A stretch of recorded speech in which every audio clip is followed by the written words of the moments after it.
알퐁스 대 별, 어느 프로방스 양치기의 이야기. 내가 리브롱산에서 양을 치던 시절의 이야기입니다. 나는 몇 주 동안 내내 사람 하나 보지 못하고 기르던 라브라존 개와 양들과 함께 목초지에서 지냈습니다. 어쩌다 약초를 따러 온 리르산의 은둔 수도자나 비에몽 지방 숫쟁이의 시꺼먼 얼굴이나 보는 정도였지요. 하지만 그런 사람들은 세상 물정 모르고 외롭게 살다 보니 말도 없고 말하고 싶다는 생각조차 없어져 버린 사람들인지라 산 아래 마을이며 도시에서 요즘 화제거리가 무엇인지 같은 건 도무지 몰랐답니다. 그래서 산 꼭대기에 이르는 오르막길에 한 달에 2번씩 보름마다 먹을 것을 날라다 주는 우리 농장 노새의 방울소리가 들리고 꼬마 미아로 농장의 심부름꾼 아이의 똘망똘망한 얼굴이나 노라다 할머니의 불그레한 머리쓰개가 조금씩 모습을 드러내면 나는 정말이지 너무나 행복했습니다. 산아래 마을 소식, 누가 영세하고 누가 결혼하는지 얘기해달라고 부탁해서 듣곤 했지요. 그렇지만 뭐니 해도 가장 관심 있었던 일은 우리 주인댁 따님 스테파네트 아가씨, 근방 백리 안에서 가장 예쁜 아가씨 소식이었습니다. 그 얘기에 너무 관심 갖는 티는 내지 않으면서도 축제나 밤샘 파티에는 많이 가시는지, 여전히 구애하는 남자들이 새록새록 찾아오는지, 그런 게 무슨 상관이 있냐고 누가 묻는다면 난 대답하겠어요. 그때까지 내가 본 가장 아름다운 사람이었다고. 그러던 어느 일요일, 보름마다 꼬박꼬박 오는 보급품을 기다리는데 그날따라 꽤나 시간이 가도 안 오지 뭡니까? 아침나절엔 오늘 큰 미사가 있어서 그럴 거야 라고 혼잣말을 했지요. 그런데 정오쯤 되니 거센 비바람이 몰아쳐서 올라오는 길이 안 좋아져 노새가 길을 떠나지 못했겠구나 라고 생각했죠. 그러다 오후 3시쯤 되니 하늘이 환해지면서 산은 물기와 햇빛으로 번질거렸습니다. 나뭇잎에서 뚝뚝 물 떨어지는 소리와 불어난 시냇물이 콸콸 흐르는 소리 틈새로 노새 방울소리가 딸랑딸랑 마치 부활절날 커다랗게 울려대는 종소리처럼 명랑하고 또렷하게 들려오더군요. 하지만 노새를 끌고 온 사람은 꼬마 미아로도 아니고 노라드 할머니도 아니고 바로 누구였을까요? 맞춰보세요. 바로 우리 아가씨였답니다. 우리 아가씨가 몸소 보들고리 바구니들 사이에 꼿꼿이 앉아서 산바람과 한바탕 폭풍으로 서늘해진 공기의 얼굴이 발그레해가지고 꼬마 미아로는 아프고 노라드 할머니는 휴가라서 자식들 집에 가셨답니다.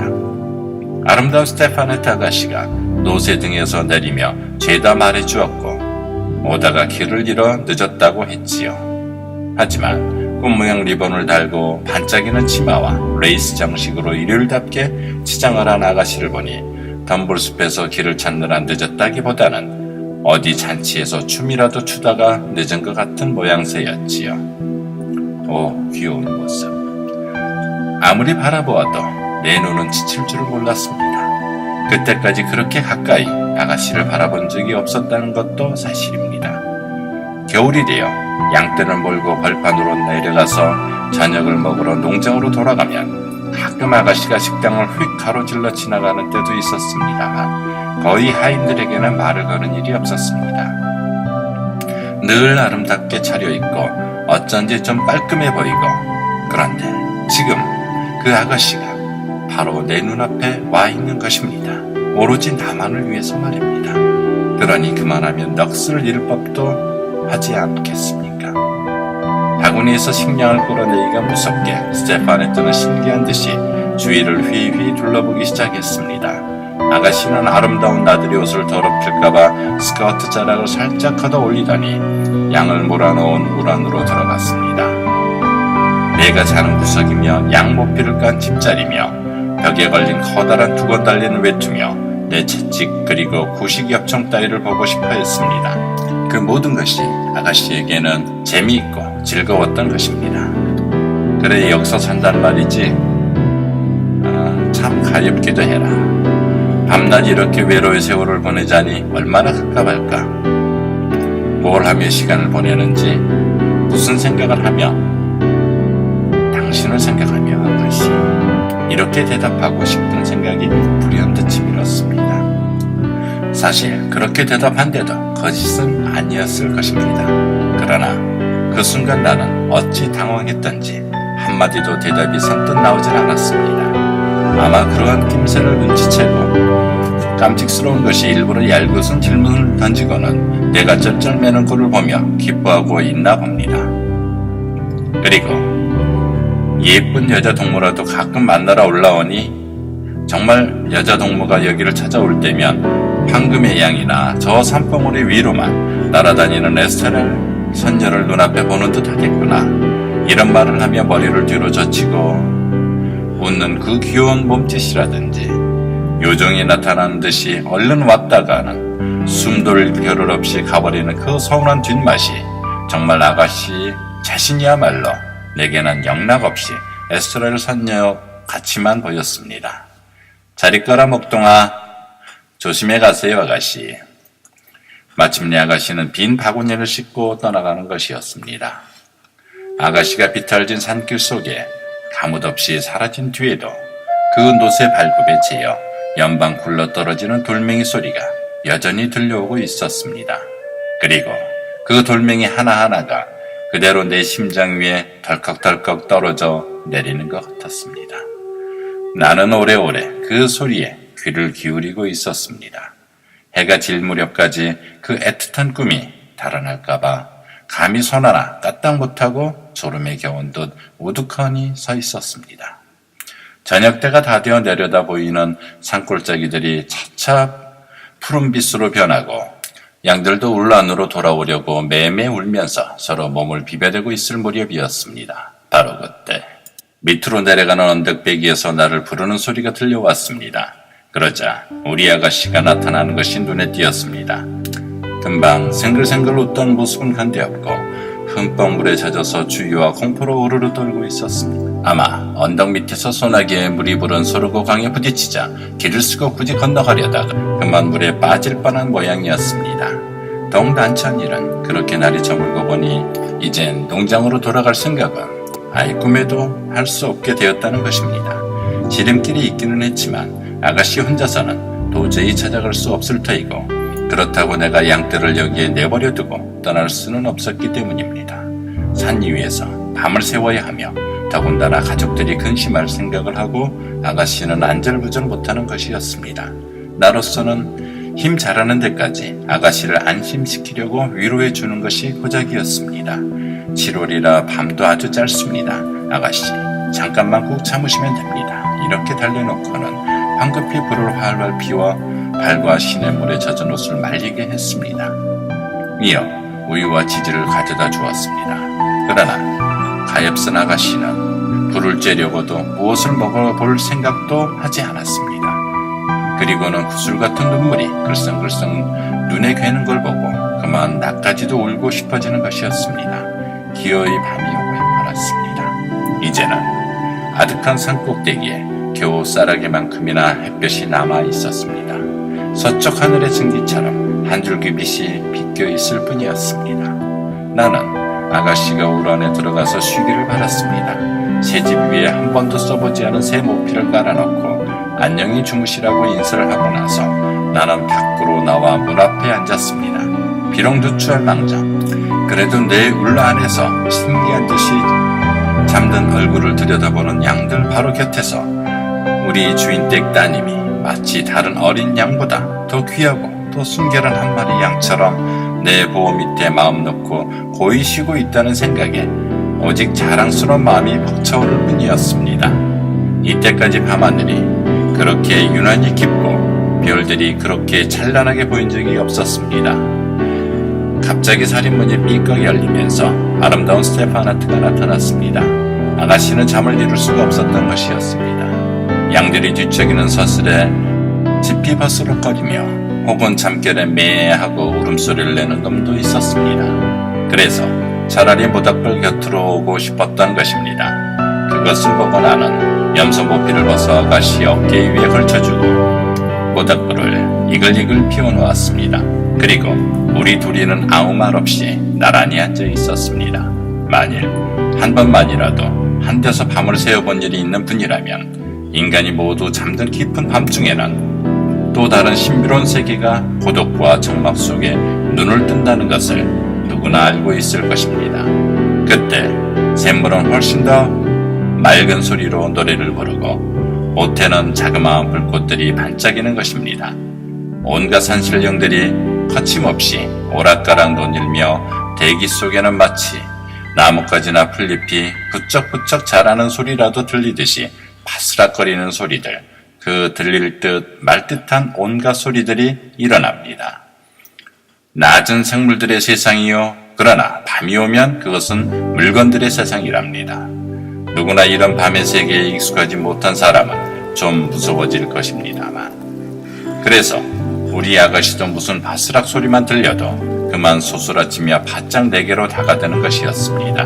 한 번은 저편 아래쪽 못에서 처량하고 긴 소리가 은은하게 굽이치며 우리가 앉아있는 산등성이로 솟아오르는 것이었습니다.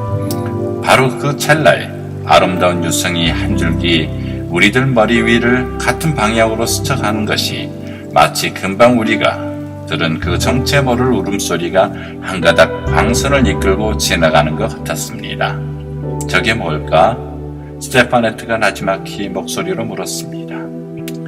천국으로 가는 영혼들이지요. 이렇게 대답하고 나는 성호를 그었습니다. 아가씨도 나를 따라 성호를 긋고는 잠시 고개를 들고 하늘을 쳐다보며 깊은 명상에 잠겼습니다. 이윽고 불쑥 이렇게 묻는 것이었습니다. 그게 정말이니 너희들 목동은 모두 점장이라면서? 천만에요, 아가씨. 그러나 우리는 여기서 남들보다는 더 별들과 가까이 지내는 셈이지요. 그러니 평지에 사는 사람들보다는 별나라에서 일어나는 일을 더 잘할 수 있답니다. 아가씨는 여전히 공중을 쳐다보고 있었습니다. 그렇게 손으로 턱을 괜 채 염소 모피를 두르고 있는 모습은 그대로 귀여운 천국의 목자였습니다. 어머나 저렇게 많아 참 기막히게 아름답구나. 저렇게 많은 별은 생전 처음이야. 넌 저 별들 이름을 잘 알테지? 아무렴요 아가씨.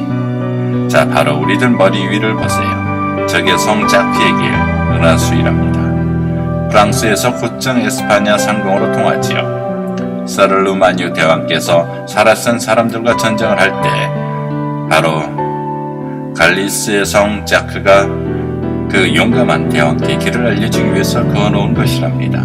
좀 더 저쪽으로 영혼들의 수레와 그 번쩍이는 굴대 4개가 보이지요.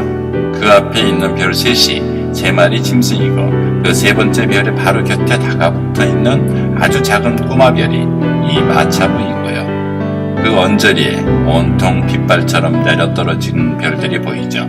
그건 하나님께서 당신 나라에 드리고 싶지 않은 영혼들이랍니다. 저편 좀 낮은 쪽에 적어 보십시오. 저게 갈키 또는 사망성 오리온이랍니다. 우리들 목동들에게는 시계구시를 해주는 별이지요. 그 별을 쳐다보기만 해도 나는 지금 시각이 자정이 지났다는 걸 안답니다. 역시 남쪽으로 좀 더 아래로 내려가서 별들의 횃불인 짱드밀랑 시리우스가 반짝이고 있습니다. 저 별에 관해서는 목동들 사이에 다음과 같은 얘기가 전해지고 있답니다. 어느 날 밤 짱드밀랑은 사망성과 병아리장, 북두칠성들과 함께 그들 친구 별의 잔치에 초대를 받았나봐요. 병아리장은 남들보다 일찍 서둘러서 맨 먼저 떠나 윗길로 접어들었다나요. 저 위쪽으로 하늘 한복판을 보세요. 사망성은 좀 더 아래로 곧장 가로질러 마침내 병아리장을 따라갔습니다.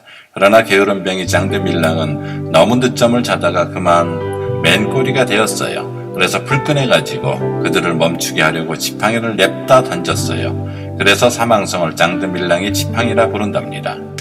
그렇지만 온갖 별들 중에서 제일 아름다운 별은요, 아가씨, 그건 뭐니 해도 역시 우리들의 별이죠. 저 목동의 별 말입니다.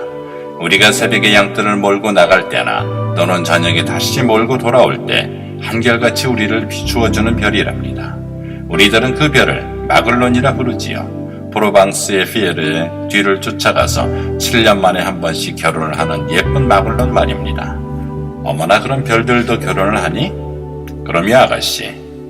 그리고 나서 그 결혼이라는 게 어떤 것인지를 이야기해 주려고 하고 있을 무렵에 나는 무엇인가 싸늘하고 고드라운 것이 살며시 내 어깨에 눌리는 감촉을 느꼈습니다. 그것은 아가씨가 졸음에 겨워 무거운 머리를 리본과 레이스와 곱슬곱슬한 머리카락을 앙증스럽게 비벼대며 가만히 기대온 것이었습니다. 아가씨는 환하게 먼덩이 터올라 별들이 해쓱하게 빛을 잃을 때까지 꼼짝 않고 그대로 기대고 있었습니다.